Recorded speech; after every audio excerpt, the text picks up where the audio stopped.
नमस्कार, मैं हूं संजय शर्मा। आप देख रहे हैं 4 PM न्यूज नेटवर्क। प्रधानमंत्री नरेंद्र मोदी जी का जलवा है। जलवा ऐसा कि उन्होंने देश की तस्वीर बदल दी। तस्वीर ऐसी बदली है कि लोग देश छोड़ छोड़ के भाग रहे हैं।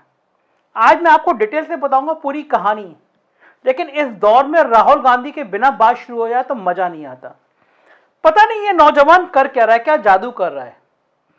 आज मैंने 6 बजे जो मैं रोज डिबेट करता हूं, उस पर मैंने डिबेट रखी कि लोगों को हो क्या रहा है, ये दीवानगी आ कहां से रही है।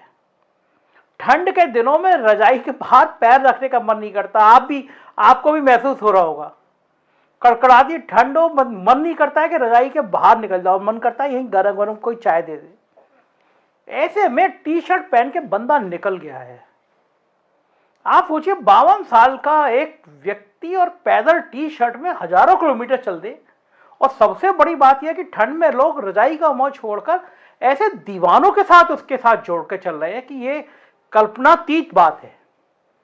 कहां से आ रही है ये दीवानगी? ये बिल्कुल अलग शोध का विषय। उत्तर प्रदेश सरकार कम से कम ठीक है, उत्तर प्रदेश सरकार इस बात पर शोध करा रही है कि आखिर राहुल गांधी को ठंड क्यों नहीं लगती।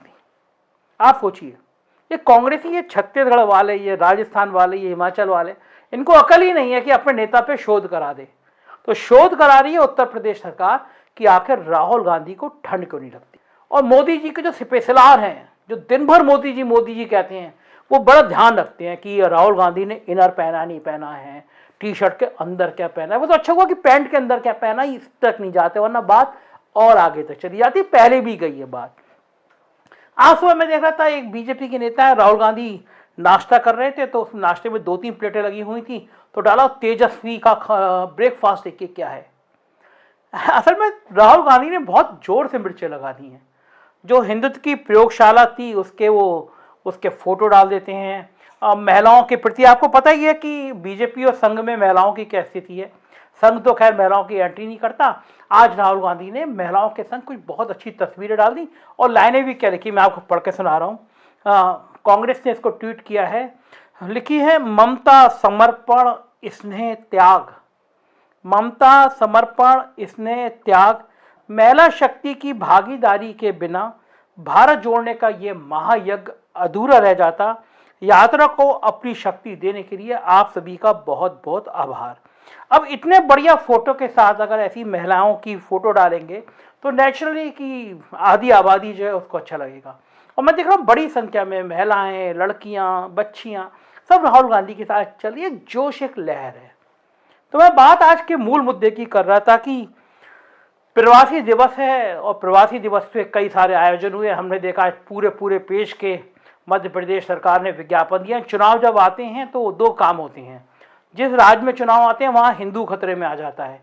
अब वहाँ पे मध्य प्रदेश, राजस्थान और 9 राज्यों में देखिएगा हिंदू खतरे में आ जाएगा। इस समय गुजरात का, हिमाचल का हिंदू, उसको सुरक्षा मिल गई है, चुनाव खत्म हो गए।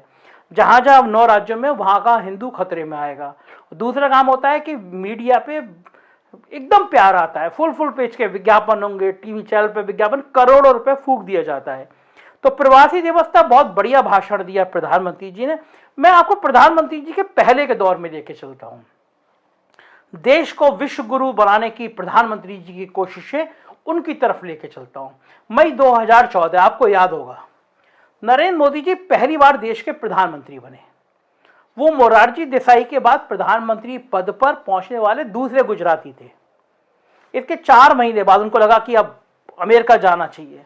4 महीने बाद सितंबर 2014 में वो अमेरिका गए। ये बात अलग कि जब वो मुख्यमंत्री थे तब अमेरिका ने उनको वीजा नहीं दिया था, कहा था भाई हम ऐसे व्यक्ति की एंट्री नहीं रखेंगे। लेकिन अब बना दुनिया के सबसे बड़े लोकतंत्र के नेता को कैसे अमेरिका रोकता, तो रोका भी नहीं गया। मोदी जी अमेरिका पहुंच गए। आपको याद होगा वहां स्क्वायर बिल्डिंग पर उन्होंने तकरीबन 18,000 भारतीयों की बड़ी भीड़ को संबोधित किया। बताया गया था, पीछे से जानकारी मिली थी कि अंबानी ग्रुप ने वो मैनेजमेंट किया।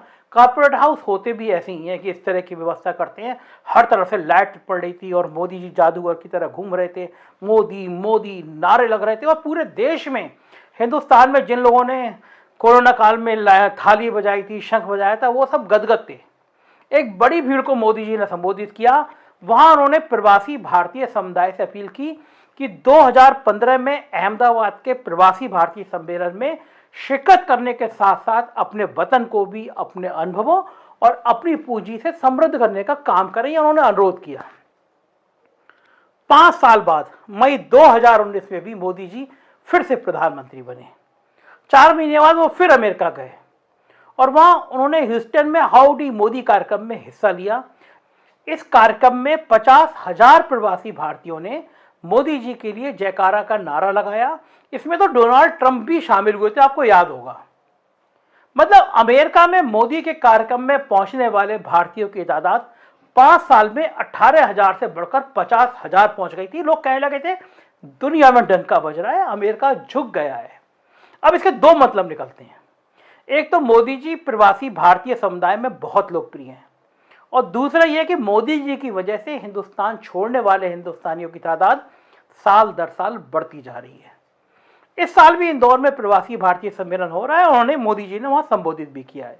वैसे एक मजेदार बात आपको बता दूं कि 1995 में खजुराहो कांड के बाद अटल बिहारी वाजपेयी के मनाने पर शंकर सिंह वाघेला ने जब भाजपा में खजुराहो से अपने लाओ लश्कर के साथ वापसी की थी, तब उनकी वापसी की शर्तों में से एक शर्त यह थी कि नरेंद्र मोदी जी को प्रवासी गुजराती बना दिया जाए। मतलब मोदी जी गुजरात में ना रहेंगे और ना गुजरात भाजपा में उनका कोई दखल होगा। दरअसल वाघेला की शर्तों ने मोदी जी को दिल्ली के अशोका रोड के बीजेपी के मुख्यालय के एक कमरे तक सीमित कर दिया था। बहरहाल 2001 तक आते आते मोदी जी की तो गुजरात वापसी हो गई, लेकिन 2014 में जब से मोदी जी की दिल्ली में पुनर्वापसी हुई है, तब से भारत छोड़ने वालों की तादाद में बेतहाशा वृद्धि देखने को मिली है। और इन लोगों में ऐसा नहीं है कि गल्फ कंट्री, आसियान कंट्री में रोजगार की तलाश में जाने वाले ये मजदूर हों, ITI पास टेक्नीशियन हों, बल्कि बड़ी संख्या में अच्छे खासे पैसे वाले लोग देश को टाटा बाय बाय कह के निकल जा रहे हैं। नीरव मोदी की बात नहीं कर रहा मैं, और मैं ना विजय माल्या की बात कर रहा हूं। मैं दूसरा आंकड़ा आपके सामने रखता हूं। 2014 से लेकर अब तक हर साल 1.25 लाख से लेकर 1.25 लाख लोग भारत की नागरिकता को छोड़कर विदेशों में बस रहे हैं। यानी हर रोज लगभग 500 लोग भारत की नागरिकता छोड़ रहे हैं। कितनी खतरनाक खबर मैं आपको बता रहा हूं। हर रोज 500 लोग भारत को अलविदा कह रहे हैं। उससे भी ज्यादा भयानक तस्वीर यह है कि इनमें से हर साल तकरीबन 7,000 ऐसे लोग इंडिया छोड़ रहे हैं जिनका नेटवर्थ 8 करोड़ या उससे ज्यादा है। समझिए कितनी खतरनाक बात। हर साल 7,000 ऐसे लोग छोड़ दे रहे हैं इंडिया को जिनकी आमदनी 8 करोड़ से ज्यादा है। सोचिए ऐसे पैसे वाले अमीर लोगों को अपनी मातृभूमि छोड़ने की नौबत क्यों आ रही है। कहां गया मोदी जी का मेक इन इंडिया प्रोग्राम, कहां गया स्टार्टअप और कहां गया स्टैंड अप इंडिया प्रोग्राम। आपको कोई मोदी मीडिया यह सच नहीं बताएगा और यह जानकर आपको और भी हैरत होगी कि इनमें से ज्यादातर लोग कहां जा रहे हैं।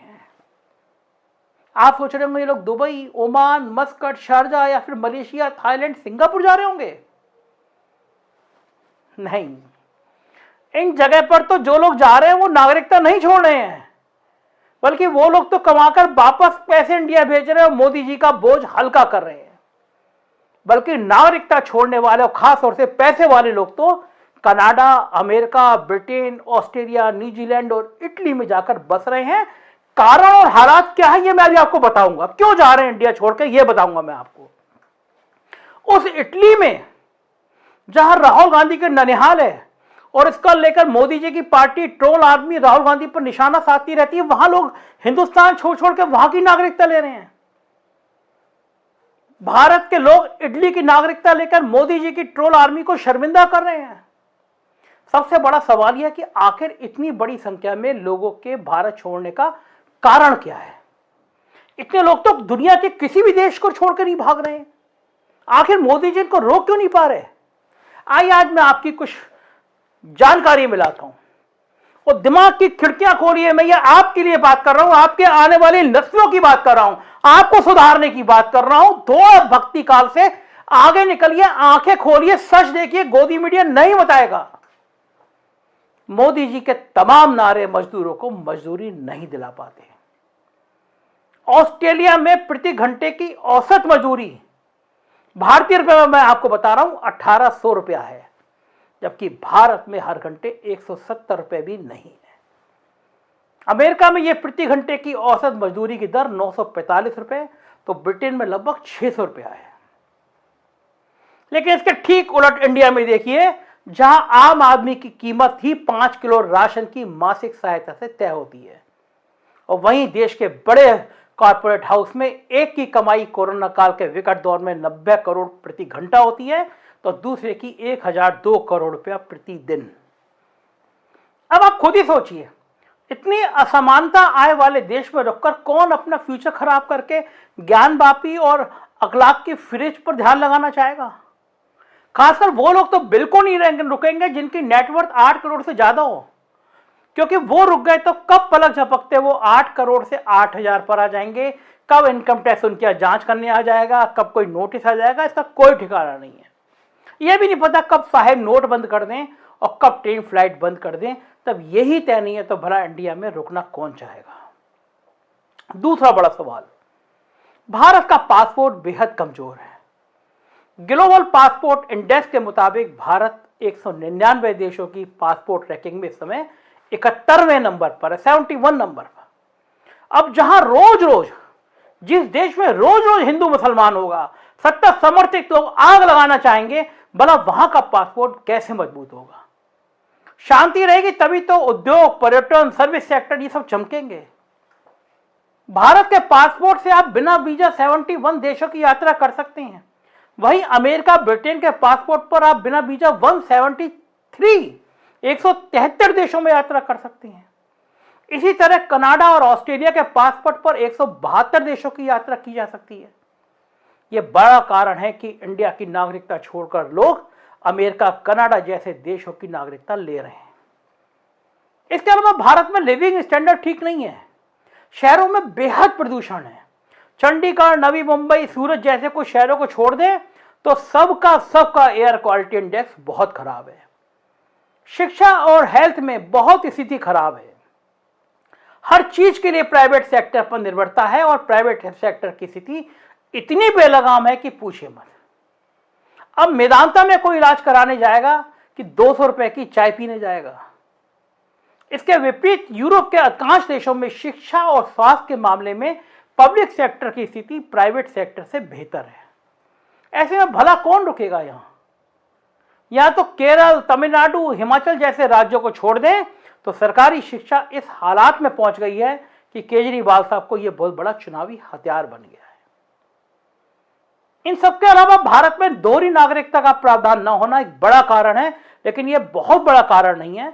असली कारण तो रोजगार के लायक माहौल ना होना है, सांप्रदायिक ध्रुवीकरण, देश में माहौल खराब होते रहना है, जनता के मुद्दों पर राजनीति ना होना है, और जब तक इसका हल नहीं निकलेगा तब तक कुछ नहीं हो सकता। लोग देश छोड़ते रहेंगे और विदेश में मोदी जी की सभाओं में ताली बजाते रहेंगे, वरना एक दौर आपको याद करिए 2007 और 8 की मंदी के बाद ऐसा भी आया था जब मनमोहन सिंह और लेफ्ट फ्रंट के न्यूनतम साझा कार्यक्रम की नीतियों के कारण भारतीय समुदाय के लोग सिलिकॉन वैली छोड़कर गुड़गांव, पुणे, बेंगलोर का रुख करने लगे थे।